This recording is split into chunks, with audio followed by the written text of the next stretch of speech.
This is so we're gonna react to Shane Gillis's stand-up monologue on SNL.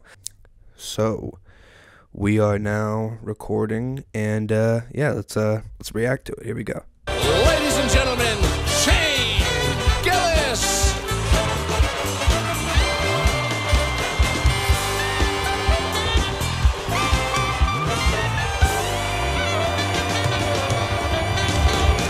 I'm such a fan of Shane.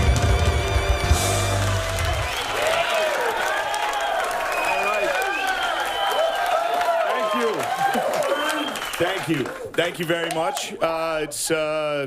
Yeah, I'm here. Most of you probably have no idea who I am. I was fired from this show a while ago, but don't look that up, please. If you don't know who I am, please don't Google that. It's fine. Don't even worry about it. I don't know. I probably shouldn't be up here, honestly. I should be home. I should be a high school football coach. That's what I should be. Like, God molded me perfectly to be a high school football coach / ninth grade sex education teacher. But that is what I want to be. That is, I can feel it. It's in there. It's like my true calling. And you feel, I can feel it. I'm getting older. It's passing me by. Like my biological clock is ticking on this stream.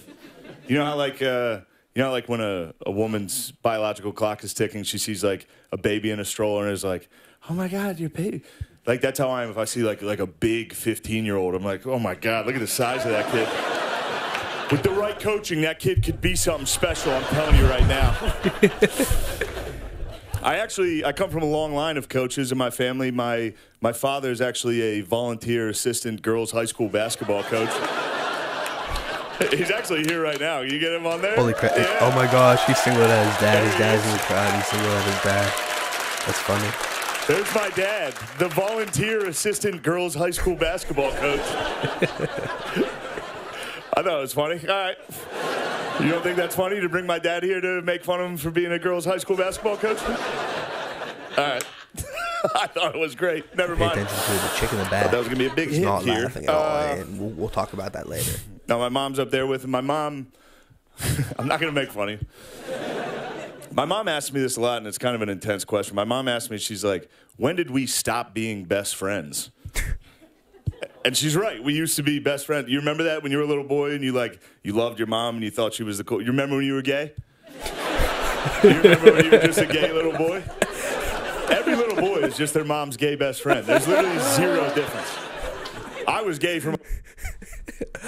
Apparently, so he's the first one to say like the word gay, in like the way it used to be used, like gay in terms of like being weird. He's the first one to be like non-politically correct, I guess, in a long time in a SNL stand-up monologue. My mom, she would pick me up from school. I'd hop in the van. I'd be like, "Girl, tell me about your day." I thought she was cool. I would listen to her music. I'd be like, "Bam, bam, ba-dam, bam, bam, bam. Let's go, girls." I would dance for her. Same. Be like, "Look at my little dancer."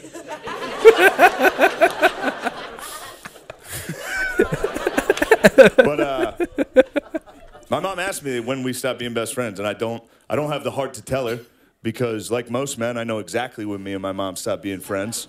It was the first time I whacked off. Because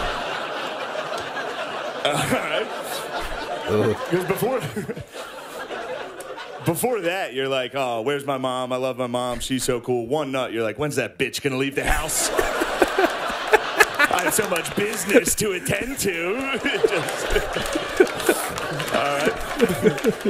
I hope I could say those words on TV.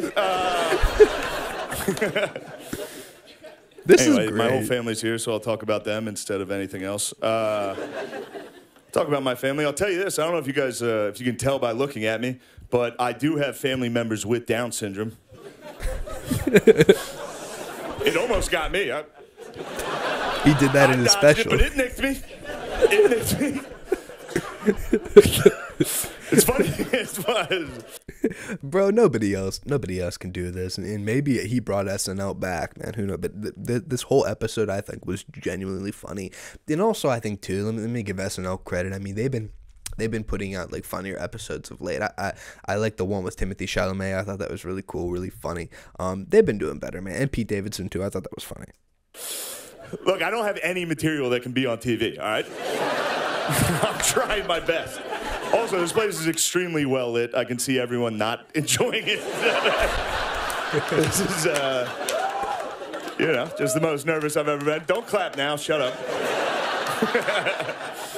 No, I brought up Down syndrome. You can always tell who's never been around Down syndrome when you bring it up. Like, if I tell people, if I'm like, yeah, I have family members with Down syndrome, people that have never been around it are always like, oh. Like it's the end of the world. Like, oh, are they okay? Are they doing? It's like they're doing better than everybody I know. They're the only ones having a good time pretty consistently. They're not worried about the election. They're having a good time. My niece has Down syndrome, and I thought that was going to get a bigger laugh. I thought we were allowed that fun here. But no, my niece has Down syndrome. It's a funny thing that happens when someone in your family has Down syndrome. It goes, my sister was pregnant, everybody was like very, very scared. And then once they come into your life, you realize that's easily the only good member of your entire family. It's crazy. And then your family gets like too proud. Like now, every single day in my family's group text, it's just pictures of my niece. And every day, somebody else in my family comments, she looks exactly like Uncle Shane. And I'd be like, yeah, I see it a little. And there's no denying it. She does. She looks like me with bangs. Just happy. But my niece's mother, she didn't know she could get pregnant, so she foster cared and then adopted 3 black kids, and then she finally got pregnant, and now she has a kid with Down syndrome, and her husband is from Egypt. He's an Arab guy. You go over to their house, it's like getting in the craziest Uber pool you've ever been. It's crazy. Like, how did you guys meet? This is... But there's something, I don't know, my niece, one day, I'm not saying it's like something I'm looking forward to, but I think it'll be a nice thing for the whole country. I would say when my niece is probably in like 5th, 6th grade, out at recess, and some white kids out there like, hey, you're not allowed to play with us. You're and then 3 black kids. Holy crap! I can't believe he said it. We're gonna bleep that out for YouTube. Let's just be clear. But he said the word, the R word.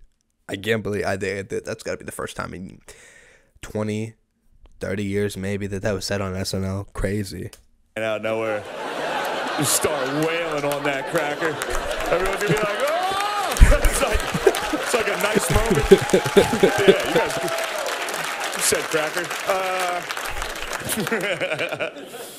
No, my family and I, we opened a coffee shop in my hometown for people with Down syndrome to work at, and it's going. Don't clap. I didn't do it for the claps. I did it.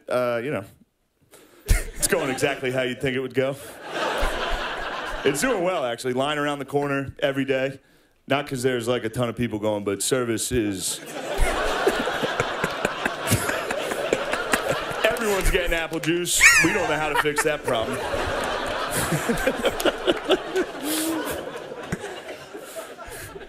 There's one thing you know...